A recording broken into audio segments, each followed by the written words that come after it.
प्रहराय सन्निहिता जयाय प्रशिक्षिता के संकल्प के साथ भारतीय सेना ने जो पराक्रम दिखा करके आतंकिस्तान बन चुके पाकिस्तान को जो सबक सिखाया है और अपने शौर्य वीरता का पराक्रम का जो प्रमाण दिया है, इन्होंने हमारे निर्दोष नागरिकों को मारा, मां बहन बेटियों के सिंदूर छीने, तो पराक्रम सिंदूर के माध्यम से पाकिस्तान की जो कमर तोड़ी है और पाकिस्तान में जो पनाह ले रहे आतंकी है, उन 100 से ज्यादा आतंकवादियों को मौत के घाट उतार करके, क्योंकि उनको तो जहन्नुम में जाने की, जन्नत नहीं कहूंगा मैं, जहन्नुम में जाने की जल्दी थी ना कि वहां हुर्रे मिलेंगी। अब उनकी हुर्रों के पास और उनको जल्दी भेज दिया है। और मैं आगे भी अपेक्षा करता हूं कि जल थल नभ सेनाएं चारों तरफ से पाकिस्तान के ऊपर इस प्रकार से प्रहार करें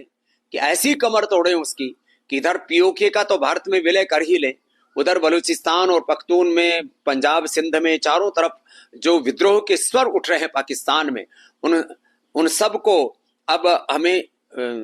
रणनीतिक तौर पर बहुत दूरदर्शिता और पारदर्शिता के साथ ऐसे सपोर्ट करना चाहिए कि पाकिस्तान जो है आगे से किसी भी प्रकार का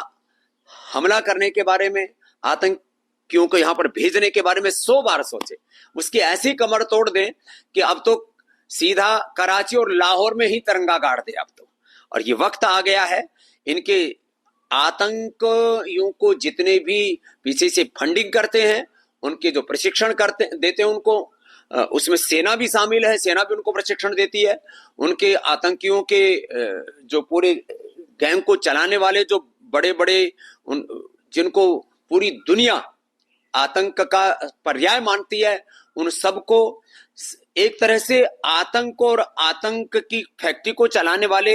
जितने भी तंत्र हैं, सभी दिशाओं से उनको के ऊपर प्रहार करके भारत को अब इस जंग को निर्णायक मोड़ तक ले जाना चाहिए। यह तो प्रारंभ मात्र है, अभी तो ऐसी कमर तोड़नी चाहिए कि एक भी आतंक का कोई अड्डा और एक भी आतंकवादी शेष ना रहे, चाहे उन्होंने मस्जिदों में शरण ली है, चाहे जंगलों में शरण ली हुई है, चाहे शहरों में शरण ली है, चाहे सेना के पास कहीं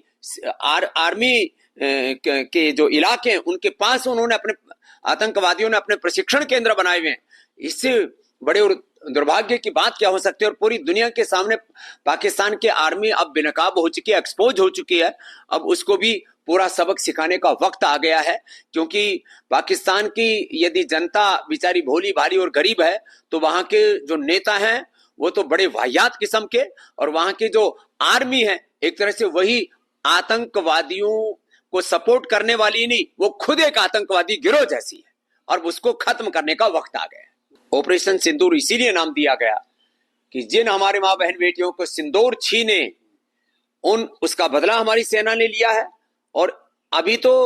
उसका प्रारंभ मात्र है। इस बार ऐसी कमर तोड़ेंगे, अभी तो 100 से ज्यादा मारे गए हैं, अभी हजारों की प्रतीक्षा कर रही है मौत, उनको उनके गंतव्य तक पहुंचा करके ही, उनको सबक सिखा करके ही भारतीय सेना दम लेगी और पूरी दुनिया भारत का दमखम देखेगी, भारत की सेनाओं के पराक्रम को देखेगी। हमारी जल थल वायु सेना इतनी पराक्रमी है कि किसी भी तरह से अब भारत सैन्य शक्ति में, अर्थ शक्ति में, राजनीतिक शक्ति में, नेतृत्व में किसी भी प्रकार से भारत कमजोर नहीं है। अब भारत की ताकत पूरी दुनिया देखेगी, और ये तो अभी प्रारंभ हुआ है, अभी जंग बहुत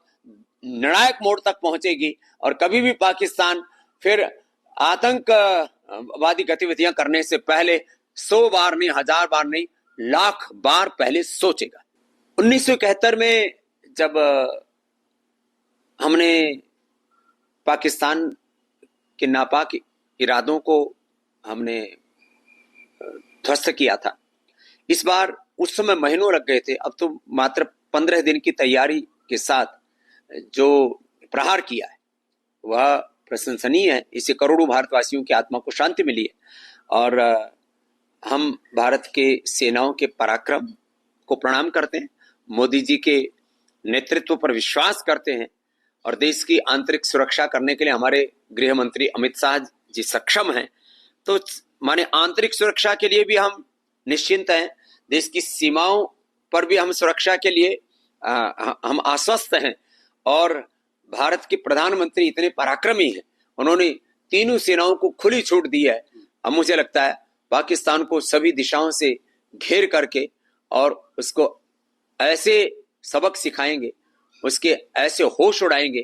कि सदियों तक पाकिस्तान याद रखे।